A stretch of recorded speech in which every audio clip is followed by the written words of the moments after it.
especially when Dad started his acting career and as a producer. So he had mortgaged his house twice. Did you ever have any acting aspirations? Never ever. Why? That's one thing.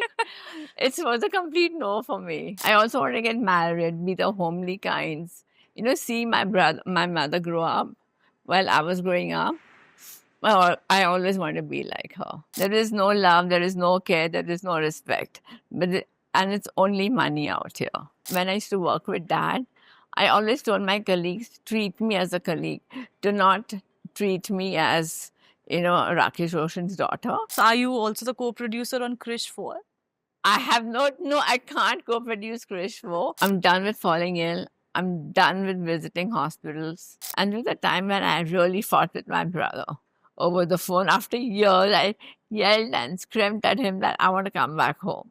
Like, you're not coming back home.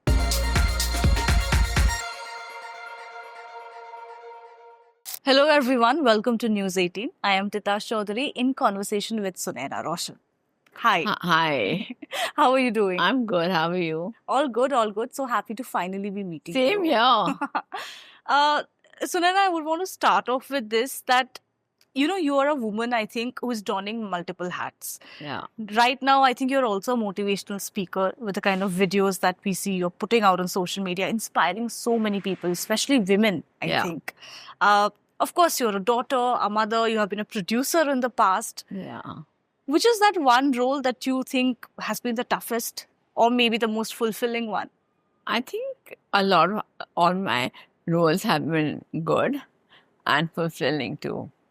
Yeah, of course. I don't see anything as being tough because my love for them didn't make it tough at all for me. How lovely, how sweet. But, these videos that we were talking about even before we rolled the camera about how it started off with your, a transformation journey, towards a better life, better health. And what made you really what made you want to put them out, for the world to see? Because for the longest time, you were not in the public eye. Yeah. What changed? I think when I realized, step by step, that I'm helping people out, the comments I got on Insta, so positive. And I just knew this was my calling. Yeah. And I just took it up. I feel that even if I can inspire 1% of the population in India, I would be more than happy. Which you are. Thank you. Did you have women maybe reaching out to you on Instagram? All the time. Thanking you for sharing? Facebook, Insta, all the time. Right. And how instrumental has your daughter's role been through your journey? She's very supportive, very caring. She gives me advice often on what to talk next for my reels. Yeah, so she has been very, very supportive. Right. And you said that you're actually quite scared of her. I am. Why did you say that? I am. She is so stern. It's like I'm talking to someone I'm so scared of to talk to. But she's very blunt and honest and straightforward. So I get damn scared talking to her, even over the phone. It's funny, but the mother is scared of the daughter. But I'm sure, over the years, your relationship with her has also evolved. You know? I'm sure you're in a place today where you can sort of call each other friends also. Yeah, we do call each other's friends. And we go out for lunches, dinners. Obviously, I choose a place after my jaundice. But yeah. Yeah, that's nice. We do go out a lot. Right. Sunaina, if we can, sort of rewind, go back to your, let's say, growing up years. Like I was telling you, I recently spoke to your dad, Rakesh sir, and he spoke very fondly about how the health battles or struggles that you've seen in your life, how much it has inspired him to be the person that he is today. And, like I was telling you, his eyes twinkled up when he was talking about you. But you said that you used to be petrified of him back in the day. I used to be so petrified of him. Why? Why so? He comes across as such a, softie, if I may say. You know what? His eyes talks a lot. And his eyes are so stern. One look, and that's enough for us to get scared. Not anymore, though. Yeah. So one look would be like enough for us to say that, okay, we've goofed up. Yeah. And how has that equation evolved today? It's like I and him are best friends, and I and him can like joke, talk about anything under the sun, anything. So he is like your friend today. He is my again. best friend today. Mom calls us lovers nowadays. So he is my best So friend. she probably is like the third wheel. No, they're both equally important Yeah, for of me. course. My mom's my best friend, and my dad has always been somebody whom I've idolized, somebody I've always looked up to in many different ways. So, Yeah. Right. You know, he was also saying that, and we of course also saw that in the documentary, The Roshans, yeah. that, you know, there was a phase, a patch in his career when, you know, he was struggling financially so Yeah. much. He wanted to act, but he wasn't getting the kind of roles that he wanted to.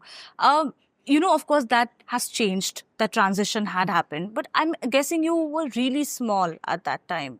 Yeah, we were very young to Yeah. understand, especially when dad started his acting career and as a producer. So he had mortgaged his house twice, the cars, the office, during Kahona Pyar Hai and Khud Garz. So he's gambled a lot with his life, and he's fearless. But as a child, did you ever understand maybe whatever he was going through at work, outside home, that's seeping into your life, into No, family we life? never knew that side of him. We were too young to understand what's going on in the house. We never saw. He never showed us what he was going through, me and my brother. It was a very happy, peaceful childhood that I and my brother had. Right. And so how did you take, I mean, eventually when you grew up, you know, once you, I'm sure you started going to school, it's always people around you making you realize that, you know, oh, you come from this family, you know, he's your father, she's your mother. How did you deal with that attention? Or did you not have to deal We with didn't it? have to deal with it because Oh, back okay. then, times were very different. There was no social media to know Thankfully. anything, thankfully, yeah. So there was never this thing, and dad didn't make it that big. So we were never asked those kind of questions. Okay. Right. But did you ever have any acting aspirations? Never ever. Why? That's one thing.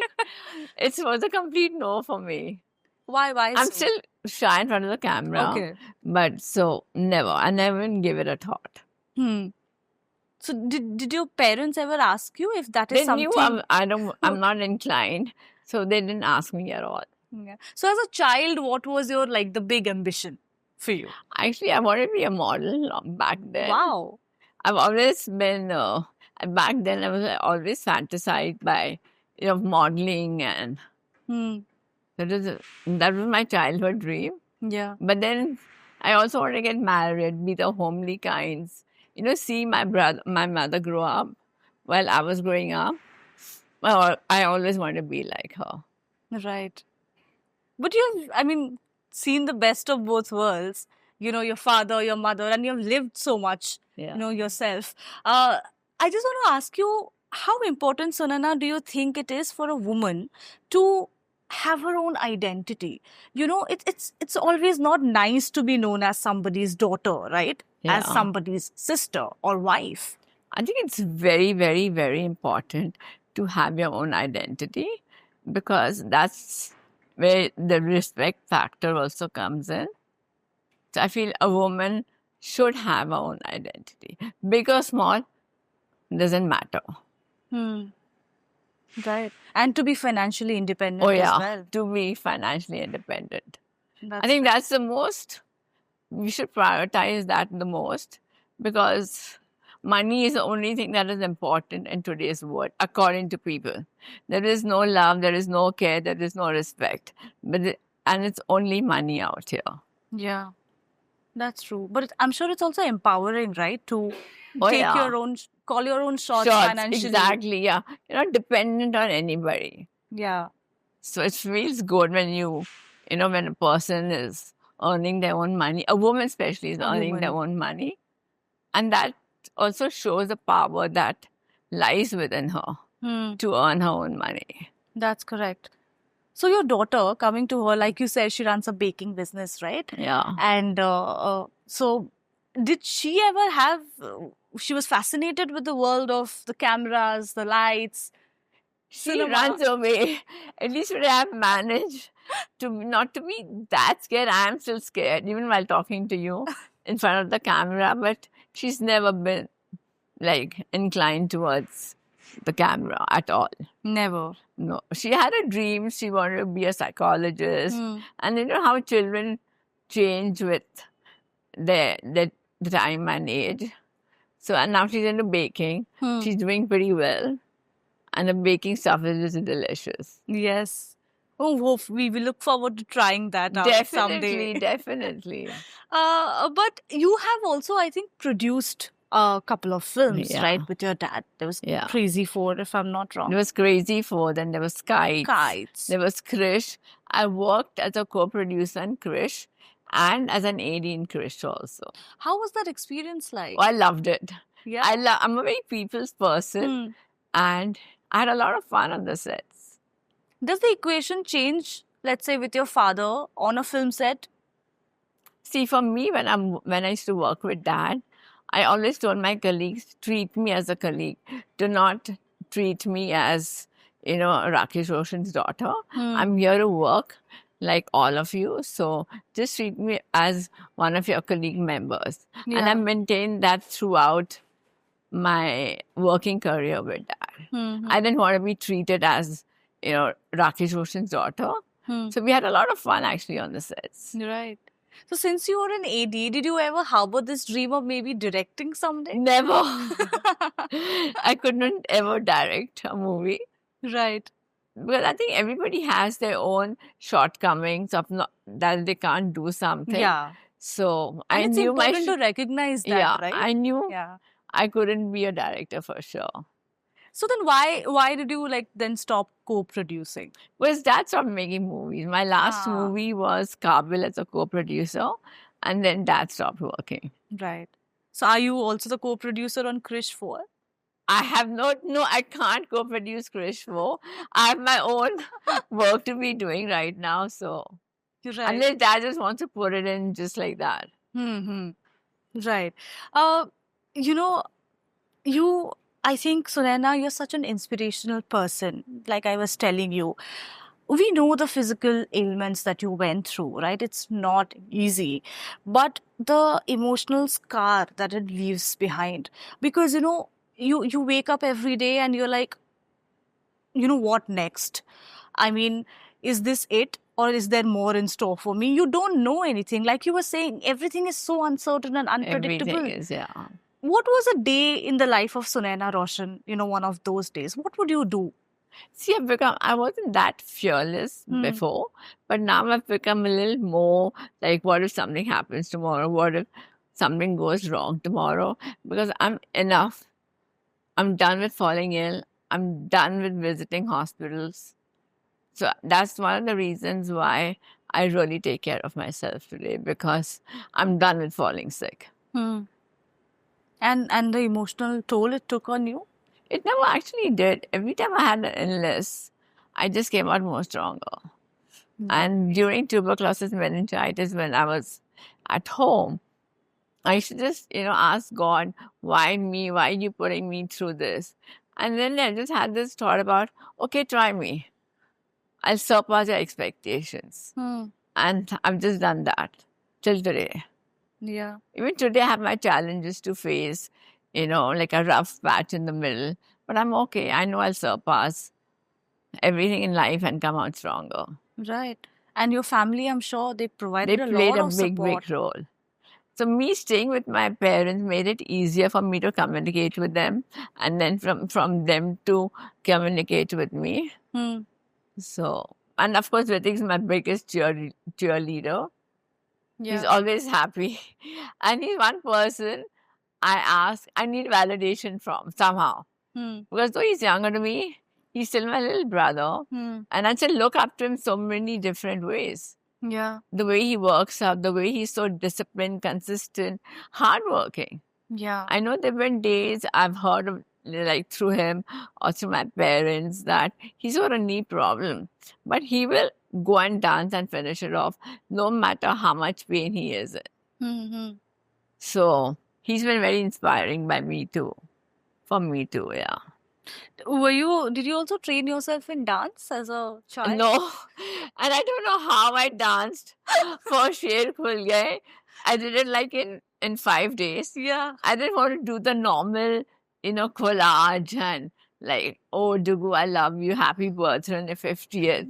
And it just came to my mind. I'm like, okay, I'll call up Bosco. He was really sweet. I said, Bosco, I cannot dance even with one toe. So, but I want to do it. And I don't know how it will be if I can make your brother dance. Yeah. You're nothing. So, and when I did it, I was like, what will people say? And I'm like, you know what? I really don't care because I'm doing it for my brother. And that Right. is the most important thing. There's a hidden dancer in you, I think. For No, sure. no way. There's no hidden dancer in me for sure. But you're very different from Ritik, right? In the sense that he's quite an introverted person. He doesn't speak much. Yeah. And then I remember reading an interview where you said that he used to actually bully you as a He child, used to, yeah. despite being the younger one. Yeah, he always took me as a younger sister and bullied me to the core. He was a brat there, not now. So that relationship has also, I mean, does he now open up? Do you see him opening up He's more and always more been now? an introvert. Yeah. He hardly opens up. Hmm. He does not talk about his pain to anybody. Hmm. And even his achievements, he does not talk about it to anybody. Hmm. He's just this person who's, who keeps things to himself. Yeah. And sometimes I feel it's not that good to keep It is things not. to yourself. Yeah. Right. But do you think it sometimes comes with being a man also? Because you're not conditioned to really. Oh, yeah, Hannah? definitely. Like even dad feels, okay, what I've said is right. I'm a tough guy. So this is, I think, every man should let go of that image of, just being like, okay, I'm the man, I have to be the provider. I Hmm. think people should just take off that mask and come into the real world. They can cry, they have emotions, and there's nothing wrong with that. Just because you're a man does not make you, have no emotions. You can't cry. I think men do need to cry. Women do need to cry. Yeah. I don't know why people say or the men say that we haven't cried. Hmm. I've seen dad cry so many times. Except for dad, I've seen dad cry so many times. When I've been ill, when he came to for the first time, I was pregnant. So those happy tears, I have seen him doing that. Yeah. And how did he then take it when, he came to know about your, let's say, your jaundice, your tuberculosis? Oh, he was shattered. Yeah. Every time I and my family thought, okay, this is the last illness, there was something come up again after 2-3 years. Hmm. And today, even if I have a headache, I cannot tell my dad. It has to be hidden from him because he was mad. He'll call up like 2-3 doctors. Why she got the headache? Are you okay? So he's like, because I've gone through so much, people think I'm a pampered child. I'm not. I get pampered because out of their love and because they don't want to see their daughter Hmm. go through so many things in life. So I'm not pampered by, by anything else but by love. Yeah. But then when the tables turned, Sunaina, and I think this was late in I'm sorry, I don't remember the year, but I think Rakesh sir was also diagnosed with cancer. Cancer, yeah. He spoke about it. What was your reaction then? I just come out of a rehab, an alcohol rehab, and we weren't allowed to take any stress after that for like about 2-3 months. When I did a video call with him, when he told me, I was shattered. My world just came breaking down. Hmm. I could not even know how to face him. When I did, it was something that I never expected in life. And for a man who's so full of strength, a man who's so full of energy, full of life, for him to go through cancer was tougher than me, fighting all my illnesses too. It's very, very tough for him, like, who's a very outgoing person, just to be in bed. It was Yeah. very tough for me to see that side of him. Yeah. And he said that I tried so hard not to show it to my family that I was not well. Because, he said that even before going for the surgery, I was working out in the Yeah, gym he in the was. morning. Yeah. I was in the rehab when all this happened. But once I came back, slowly, I got to know about all this. Yeah. He's a very strong man. He is. He's, physically and mentally very, very strong. Yeah. Right. I think your family is a family full of fighters. Yeah, we are. The four of us definitely are. Absolutely. Since you mentioned the fact that you were in rehab, do you look back at that time sometimes? What was it like those days? It was horrific. I mean, though I came out clean after that for a couple of years, but it was a nightmare. And I don't know what the normal rehab looks like, but this was a rehab. It was a 28-day course. They used to grill you and grill you and grill you. We had no other option but just to sit. And then something at the rehab, somebody was telling me something is wrong with my family back then. So I couldn't even concentrate on what they were counseling me about. And it was one of the toughest things I've done, is to go to a rehab. We weren't allowed any cell phones, nothing. Waking up at 5:30, having your breakfast by about 6:30, then meditating, and a room full of counselors. It was very, very tough. Yeah. Going there. Actually, at one point, I didn't want to come back. But my brother took that decision, let her be there, let her go through these tough times, because only then will she come out of it. But during this time, were you ever, because of the state of mind that you were in at that time, were you ever angry with your family that, why are they not letting me come home? Why have they taken my credit cards away? They had taken it because they didn't want their child to suffer. Yeah, but were you angry at that time? Sorry? Was there a lot of anger in you at that time? There was anger for myself. Okay. Not for anybody else, but within myself, that I have to get rid of this habit. So all that they did for me, putting up bodyguards, taking away my money, cash, wasn't still helping me. And then one fine day, I just sat my parents down. I didn't like myself in that phase at all. I sat my parents down and I was like, find me a good rehab. I want to go. I want to get treated. Because being in Bombay or in India, I knew I wasn't going to get treated properly. I needed to get away from India, so it was very, very hard. And there was a time when we were only allowed to be, only our family members were allowed to call us.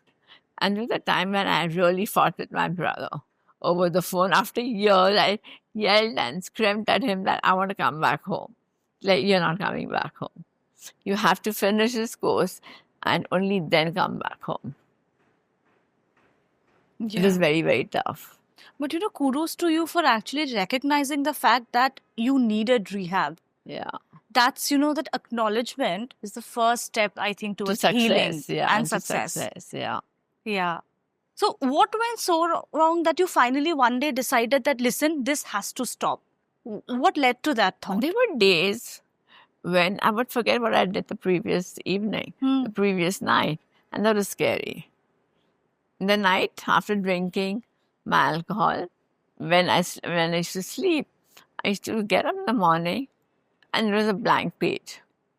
And that's when I decided I have to go ASAP and get myself healed. And that was one of the toughest phases of my life because I didn't like myself over there. I hated the side of me who's always been a fighter, who's always been the strongest person. So that's what made me take the decision that yes, I have to go and come out of it. And actually the real test begins not when you are in the rehab, but once you're out of it. Yeah. So that then the urge, if you can control it or not. Hmm. So the test actually begins once you're out of the rehab, Yeah. once everything is available to you. Hmm.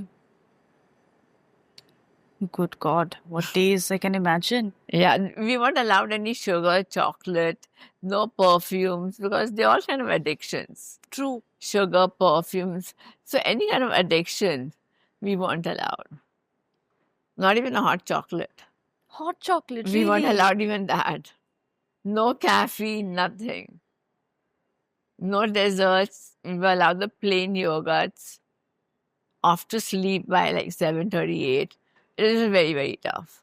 God, but you know, the other thing I can think of is, especially when it comes to a woman, there's a greater, larger stigma, I think. If the fact that you were an alcoholic and now you need to go to rehab. Yeah. Don't you think for women the stigma is even more? Yeah, of course. But I Yeah. just feel that if men can drink, why can't we? Yeah. What is the difference? Hmm. Especially nowadays world, I think men and women are equals. Yeah. So why the stigma? Why is everything bad has a stigma to a woman only? Hmm. Why can't it be a man too? Very true. So I think women should break away from that mindset that, if they do something, they're in the wrong. Yeah. They just have to be confident and know that what they're doing is right, if they're doing it right. Hmm. And not to think about what people are going to say, because whatever you do, people are going to say. You do good or bad, people are going to talk about it. Hmm. And then, by breaking these stigmas, you're taking care of your own health. You're much at peace going out there telling the world or your family, this is what I'm going through. Hmm. And I think that would really help a lot of women out there who come up and talk about their problems. Yeah. So I really feel, one woman should empower the other and just have communities now where, we can talk about each other's fears, our challenges, so that you know that they're not the only woman fighting it. There are plenty out there too. Yeah. No, the sense of sisterhood that you're talking about, supporting, helping one another, championing, for each other. Who are some of your closest friends, Sunaina? I used to have a lot of close friends Yeah. in the days where I used to be a party animal, but now it's just like a dot of friends. Okay. And now I have so much of work to do during the day. I get up early, I sleep early, and have my whole routine to be done. I just have like 2, 3 friends I speak to.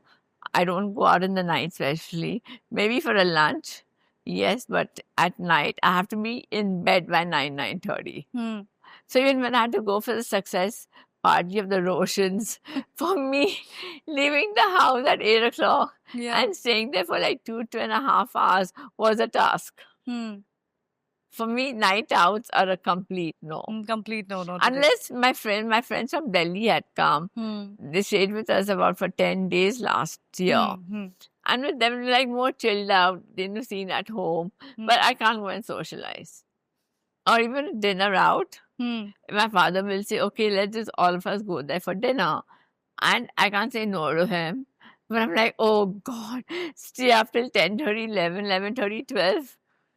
I need my space and I Yeah. need to rest for the I can next day. imagine. So the next generation of the Roshans, maybe like your daughter or Ritik's sons, they are also like pretty much foodies? I don't know about my nephews. Huh. Everything left very soon. They left staying with us Huh. pretty later.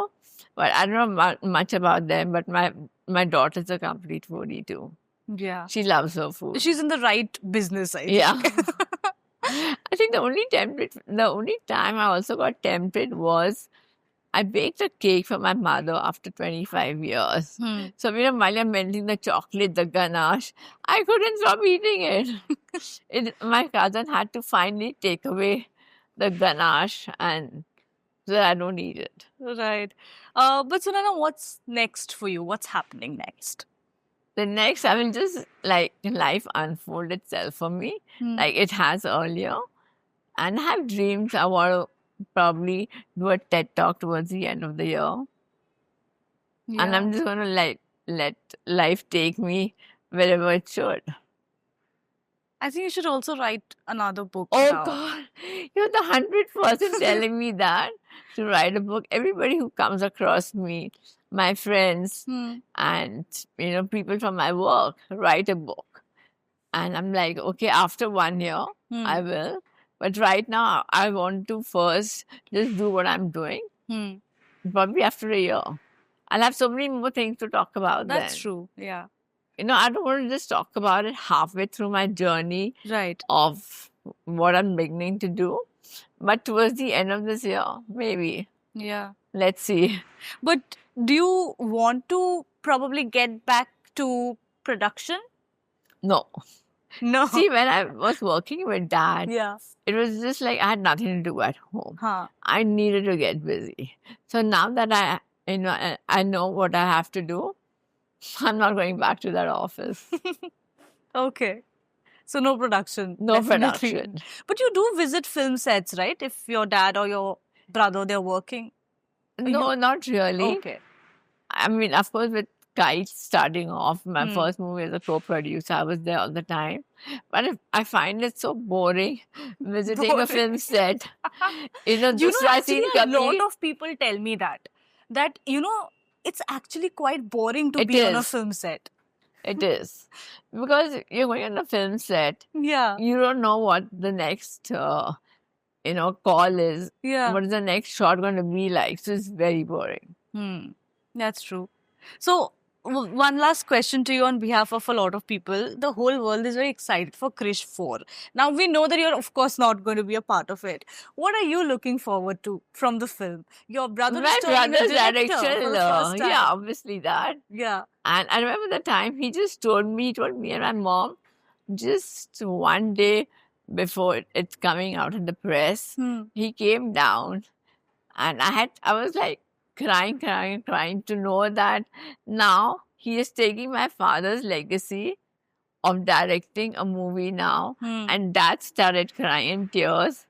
And it's still so overwhelming for me to know that my kid brother is now turning a director. And I know he'll do a fabulous job. Right. And as for you, lastly, open to love again? Not as of now. Okay. Not as of now, for sure. Right. But here's wishing you great times ahead, Sunaina. Thank you. Thank you so much for this insightful chat. I really enjoyed it. And I look forward to speaking to you again. Definitely. And please do write that book. I will. Towards the end of this year, Yeah. I'll start writing it. Great. Thank you so much. You're welcome. Thank you.